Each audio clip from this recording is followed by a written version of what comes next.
আসসালামু আলাইকুম। তানহা ইসলাম তাহি ফেস থেকে সবাইকে স্বাগতম জানাচ্ছি আমার আজকের রেসিপি দেখার জন্য। আজ আমি আপনাদের জন্য নিয়ে এসেছি লইট্টা শুটকির দারুণ মজাদার একটি রেসিপি। আজকে আমরা রান্না করব আলু দিয়ে লইট্টা শুটকি বোনা। তো আজকে আমি যেভাবে লইট্টা শুটকি রান্না করেছি এভাবে রান্না করলে অনেক বেশি টেস্টি এবং অনেক বেশি মজাদার হয়।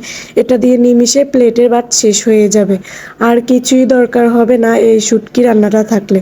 যারা শুটকি খেতে পছন্দ করেন তাদের কাছে ভীষণই ভালো লাগবে আমার আজকের এই লইট্টা শুটকির বোনার রেসিপিটি। তো আমি এখানে শিলপাটাতে বেটে নিলাম কিছু শুকনো মরিচ। তারপরে আমি লইট্টা শুটকিটাকে হালকাভাবে টেলে নিচ্ছি। আপনারা চাইলে না শুটকিটাকে না টেলেও পারবেন, কারণ আমার মনে হয় আমি টেলে নিলে ভালো হয়। তারপর একটা কড়াই বসে পরিমাণ মতো কড়াইতে তেল দিয়ে নিয়েছি। তেল গরম হয়ে আসলে এবারে দিয়ে দিব কেটে রাখা পেঁয়াজ কাঁচামরিচগুলো হালকা তেলের উপরে ভেজে এবার আমি দিয়ে দিব কেটে রাখা টমেটো। আবারও আমি টমেটোগুলো দিয়ে ভালো করে নেড়ে চেড়ে দিব যতক্ষণ পর্যন্ত তেলের উপরে টমেটোটা না গলে আসে, ততক্ষণ পর্যন্ত আমি নাড়তে থাকবো। এবারে আমি দিয়ে দেব পরিমাণ মতো লবণ।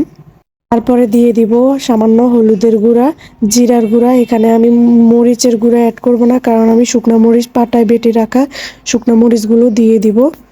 এখানে আমি শুকনো মরিচ বাটা দিয়ে দিলাম।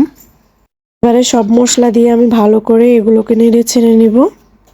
তারপরে দিয়ে দিব পরিমাণ মতো কিছু পানি। তো পানি দিয়ে আমি এগুলোকে ভালো করে নেড়ে ছেড়ে নিব। তো এবারে দিয়ে দিব ধুয়ে রাখা আলুগুলো দিয়ে আমি আবারও কিছুক্ষণের জন্য নেড়ে ছেড়ে নিব। ঝোলটা শুকিয়ে আসবে, আলুটাও সিদ্ধ হয়ে যাবে। তো এবারে দিয়ে দিব ধুয়ে রাখা লইট্টা শুটকিগুলো। আবারও দিয়ে দিব পরিমাণ মতো কিছু পানি। তো এবারে পানি দিয়ে 5 মিনিটের জন্য ঢাকনা দিয়ে ঢেকে দিব। তো এই পর্যন্ত ছিল আমার লইট্টা শুটকির ভিডিও। আর ভিডিওটি কেমন হয়েছে অবশ্যই কিন্তু বলবেন। এই পর্যন্ত সবাই ভালো থাকবেন। আল্লাহ হাফেজ।